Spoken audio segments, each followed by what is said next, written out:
From Maharlika Kingdom of God, Lapasag Empire, Part 2. Part 2 po ito ngayon, August 24, 2022, dahil biglang nag-shut off yung isang gadget natin sa sobra siguro na overload ng ating mga pictures na galing sa iba't ibang dako ng ating mga kampo. Na-overload siguro yung isang gadget ko at medyo pero ito talagang this is Queen Helen Abdurrahman, no? Talagang mabilis yung aking pag-ano ngayon at yung ating kasama sa kabilang linya ay dapat i-interviewin pa natin, so hindi sila aware. So kaya ito lang ang masabi ko sa inyo, no? What we have left off in the first part na talagang tama na ang pakikibaka ng harassment, itong tawag nito, brainwashing, mind setting, lahat na ito na talagang nakakaloka kasi hindi nila na pamalayan na talagang wala silang mailaban tungkol sa tinatawag nilang claims, no? Kasi lahat yan may-ari. Ngayon, marami pa rin akong kalaban. Kasi siyempre, sinabi ko nga sa iyo, ito yung panahon ng kaliwanagan. Those soldiers of light, Brother Frank Dakanay, maraming salamat po sa inyo na mga mensahe. Lahat ng mga pastors na nagsasalita ngayon, na nakita na nila yung ating tinatawag na programa para sa Divino Gobyerno. Sino pa bang tutulong sa atin kundi tayo-tayo rin? Talagang pare-pareho naman yung ating dinadasal kada umaga, no? World peace, universal brotherhood, lahat ito. Pag nag-morning prayer tayo sa loob ng kumbento, 'di ba?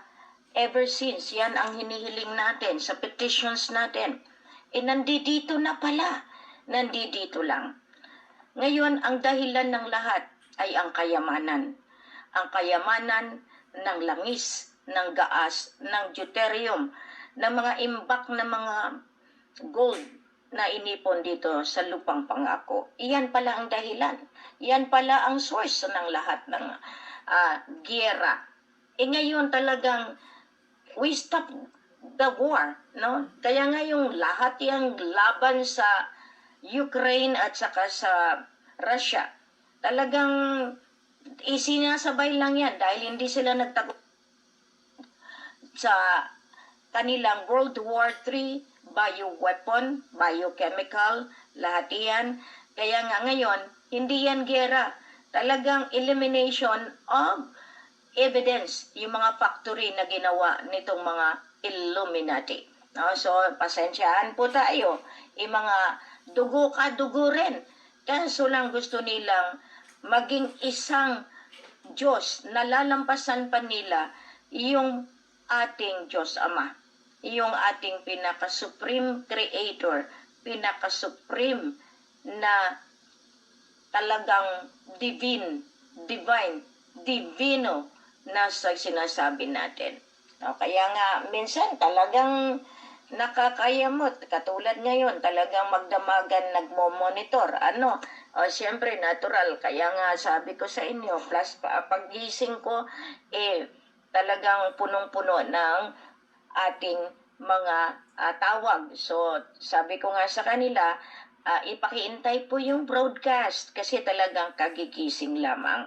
Siyempre, ang pagod, si Queen hindi rin superwoman, meron din pagkakataon na talagang nawawala din ang ating enerhiya. Kaya nga sabi ko sa inyo, yung mga taong punong-puno ng negative energy, no, talagang lahat na lang ikini-question. Kaya nga ako'y umiiwas sa mga negative people for now. Bakit? Hindi, yung dapat na pagtuunan ko ng pansin, doon, talagang bibigyan tayo ng sakit ng ulo. Kaya nga sabi ko ng ganon, parang yung feeling nila, sila lang ang pwedeng tulungan. Hawak kaya natin ang buong mundo para magbigay ng tulong. No, wag naman kayong masyadong possessive dahil kayo ay nasira ng dahil sa pagsuporta ninyo sa iba't ibang mga natin, no? Kaya nga sabi ko, talagang napakahirap isipin. Talagang napakabigat timbangin. Dahil ang mga tao, kaya nga minsan kailangan ng mga ibang kasama o maraming mga sentimiento. Dahil yun, kabago-bago pa nila yan, pag nagdidikta kay Queen, ay pasensyahan po tayo, wala pong may nagdidikta kay Queen. Makinig lang si Queen. Pero, tandaan ninyo, may sariling pag-iisip ang mahal na reyna ninyo. Nagpapalampas ako, nakikinig ako, pero pag nasubrahan na po, tandaan ninyo, hindi kayo haharapin. Marami kayong dapat pagbabayaran, unang-una, ang respeto. Dapat marunong kayong rumispeto. Huwag niyong idaan sa prinsipyo ninyo, rather, na iyon ay iyon. No, marami kayong dapat desisyonan. Titingnan niyo mabuti kung iyan ay nakakatuwa, iyan ay nakakabuti sa grupo, o iyan ay personal na interest lamang ninyo para kilalanin kayo. Mag-isip kayo. Kayo namang mga pamilya, no, nandiyan kay Radya Mamay, tulungan ninyo. Hindi yung sasabihan pa ang mahal na reyna, bakit siya? Bakit wala siyang dugo? Mabubuhay ba ako kung wala akong dugo? Tandaan nyo yan, napaka-practical na sagot. Ngayon, nasaan si Attorney Amin? Nasaan ngayon ang Bangsamoro Transition Authority ninyo? May mga picture kayong pinadala dito sa akin. Saan nyo kukunin ang pera ninyo? Saan kayo hahantong? Dahil ang bandong treaty accounts na iyan, na back up, na pinirmahan, kahit anong gawa ninyo, kahit anong nangyari kay Pangulong Duterte, anong ginawa ninyo na nandoon na ako, binaliktad nyo pa, mga kasama.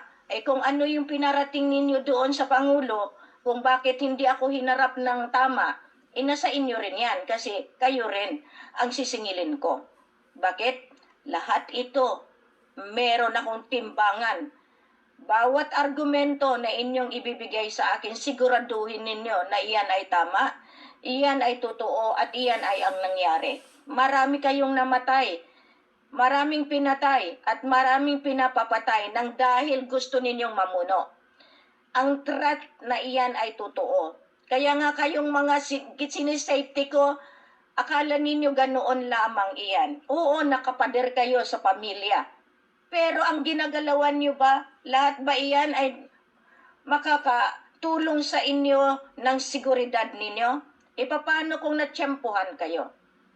Kaya nga yan ang kabilin-bilinan ko sa inyo. Tama na, kasi merong pagkakataon na kayo ang magiging paraan ng ibang tao na para masira ang mahal na reyna at ang mahal na hari. Binabaliktad ang issue. Yan na yung Marites at Marisol. At iyon pa yun ang pinakamasakit. No, maraming nagagawa ang chismis.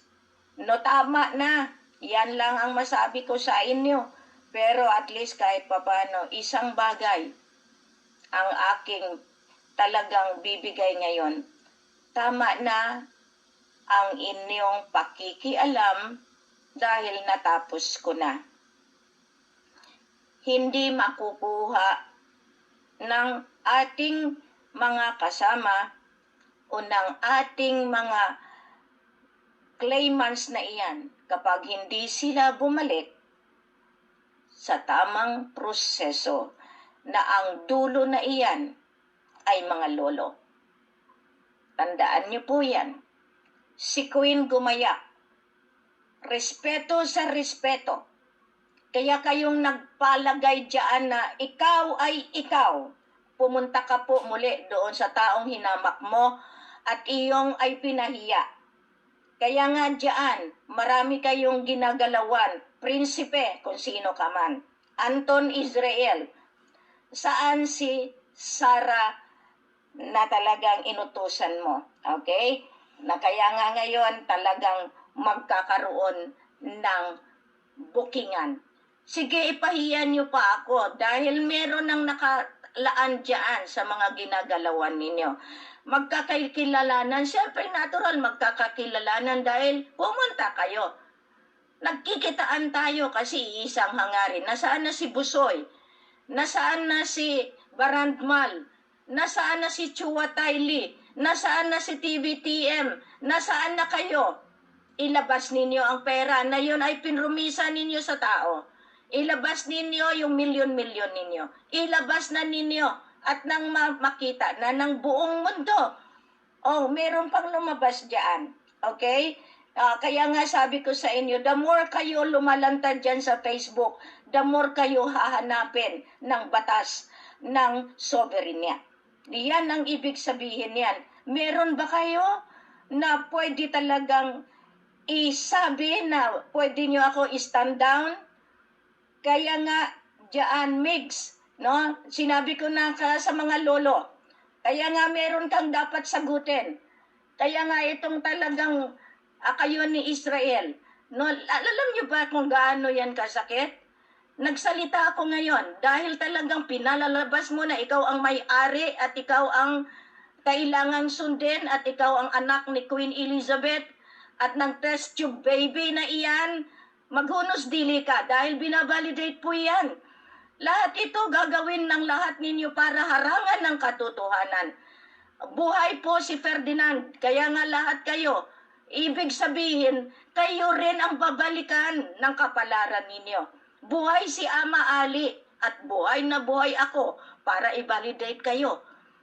Iyan ang hindi ninyo alam. Naligaw kayo at gusto ninyong iligaw.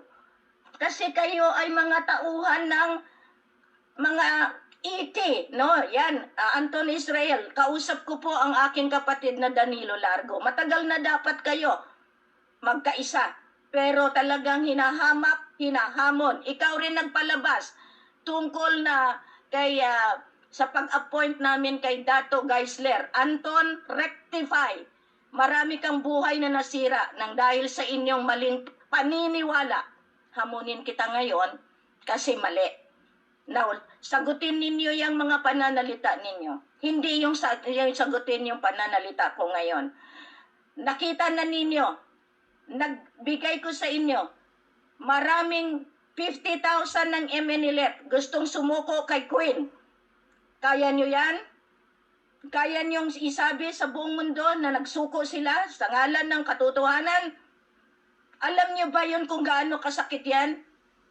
Kaya nga kayo, puro lang kayo sat-sat. Pero ang ginawa ni Queen, bilang sundalo ng liwanag, binabalutan ko ng liwanag. Kaya nga yung nagkaroon ng problema, ang nakita nila una, sa tindi ng trahedya, ay ang liwanag na bumalot sa kanila. Dahil yon ang pinalabas ko noong isang araw. Okay? Lahat iyan, August 22, 2022, ay ang fiesta ng mahal na ina bilang reyna ng langit at ng lupa. Nakita niyo ba yan? Bilang Catholic, nakita niyo ba yan kung gaano kasimbolismo ang ginagawa ni Queen?